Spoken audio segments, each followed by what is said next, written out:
জীবনটা আসলে কতগুলো স্মৃতির সমষ্টি একত্রিত আর কি, তাই না? আজ মনে হচ্ছে এমনই একটা স্মৃতি ক্রিয়েট হচ্ছে মাথায় আর কি। আমরা এখন আছি বান্দরবান পাহাড়ের প্রায় সমুদ্রপৃষ্ঠ থেকে 2500 ফিট উপরে। আমি একা না, আরো অনেক বাইকার আসছে আমাদের সাথে, আরো টিম আসছে, সবাই এদিকে আমরা রাইড করতেছি। রাস্তার দুই পাশে তাকালে দেখেন গভীর জঙ্গল, দুই পাশে গিরিখাতের মতো। এ- এই যে পিচ ঢালা কালো পথটা, এটা ঠিক কালো সুতার মতো। পাহাড়, পাহাড়ের যে শরীর আছে এর বেয়ে বেয়ে উপরে উঠে গেছে এরকম মনে হচ্ছে। কয়েক কিলোমিটার রাইড করলেই আপনি বুঝতে পারবেন কেন এই রাস্তাটা বাইকারদের কাছে একটা স্বপ্নের মতো। এখানে আমরা ধাপে ধাপে উঠছি নামছি, ইঞ্জিনটা একটু জোরেই শব্দ করছে। সে হয়তো এই খাড়া ঢালডারে সম্মান জানাইতেছে। পাহাড়ের রাইডিং সমতলের মতন, এখানে ব্রেক এবং ক্লাসের যে তালটা আছে সেটা মিলিয়ে রাখতে হবে। এই যে দেখুন হেয়ার পিন টার্ন, এখানে চুলের কাটার মতো একটা বাঁক।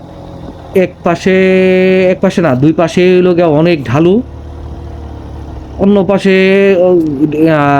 দুই পাশে ঢালু আর হইল গিয়ে অগাধ। একটু ভয় লাগে, এটা স্বাভাবিক, ভয় না থাকলে আসলে রোমাঞ্চ হয় না। চারপাশটা একটু শুনতে পাইতেছেন, আসলে বাইকের শব্দ বোঝা যায় না, বাতাসের শীষ, দূরে কোথাও থেকে আসা পাখির ডাক ছাড়া আর তেমন খুব একটা শব্দ নাই। পাহাড়ে মানুষগুলারে দেখেন কি অনারম্বন জীবনযাপন তাদের। পাহাড়ি জুম চাষের ক্ষেতগুলো দেখলে ঠিক সিঁড়ির মতো মনে হয়। আমাদের শহরের জীবনের হাহাকার এখানে খুব ছোট মনে হয়। পাহাড়ের এই যে বিশালতা আমাদের অহংকারকে চূর্ণ বিচূর্ণ করে ফেলতেছে।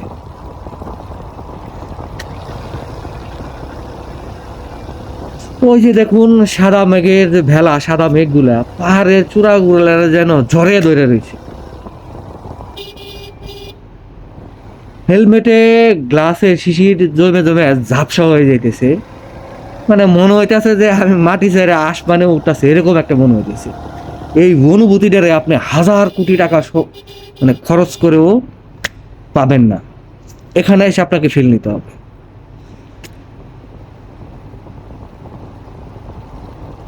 মনে হচ্ছে বাংলাদেশ আমার পায়ের নিচে।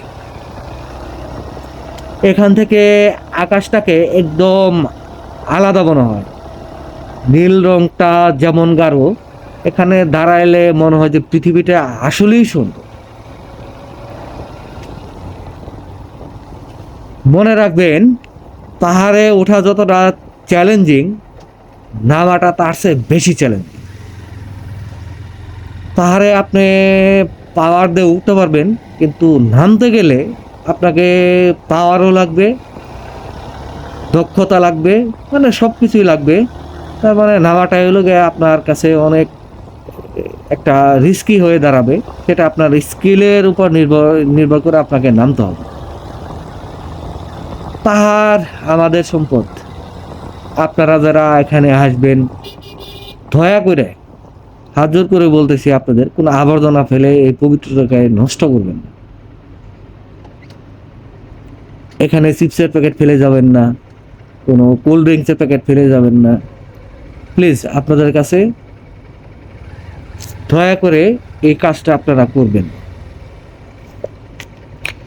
শুধু আপনারা বাইকের ইঞ্জিনের গর্জন এবং পাহাড়ের শব্দ শুনবে, এটি আপনাকে ফিল করাবে যে আপনি কোথায় আসছেন।